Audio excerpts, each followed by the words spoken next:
राज्य के एक भूले हुए कोने में एक प्राचीन हवेली थी जिसके बारे में अफवाह थी कि वहां एक दुष्ट पिशाच का साया है।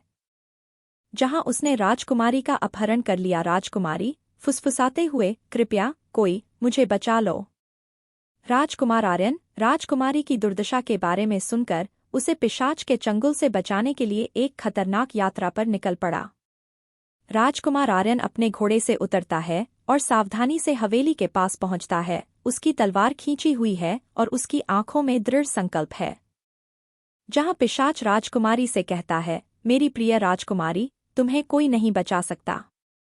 तुम हमेशा के लिए मेरे हो। प्रिंस आर्यन हवेली के भूल भुलैया गलियारों में घूमता है और रास्ते में जाल और बाधाओं का सामना करता है। इस बीच राजकुमारी की आशा धूमिल होने लगती है क्योंकि वह खुद को अपने भाग्य के हवाले कर देती है। राजकुमारी आंसू से, मुझे डर है कि मैं इस मनहूस जगह से कभी नहीं बच पाऊंगी। लेकिन जैसे ही सब कुछ खो गया, राजकुमार आर्यन कमरे में घुस आया। उसकी तलवार ऊपर उठी हुई थी और उसका दृढ़ संकल्प चमक रहा था। राजकुमार आर्यन, निश्चयपूर्वक, जब तक मैं सांस नहीं ले रहा हूं, पिशाच। राजकुमारी को तुरंत छोड़ दो। पिशाच फुसफुसाता है और राजकुमार आर्यन पर झपटता है, जिससे अच्छे और बुरे के बीच भयंकर युद्ध होता है।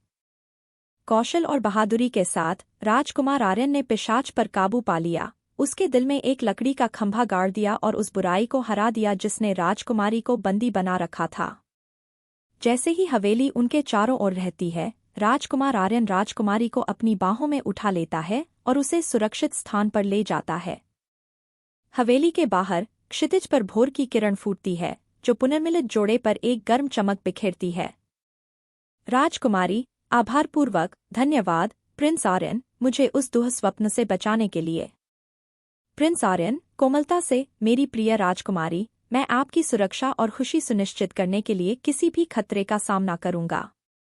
जब वे भुथा हवेली को पीछे छोड़ते हुए सूर्योदय की ओर बढ़ते हैं तो वे एक कोमल आलिंगन साझा करते हैं। और इसलिए प्रिंस आर्यन ने साबित कर दिया कि सच्चा प्यार और बहादुरी सबसे अंधकारमय बुराइयों पर भी विजय पा सकती है।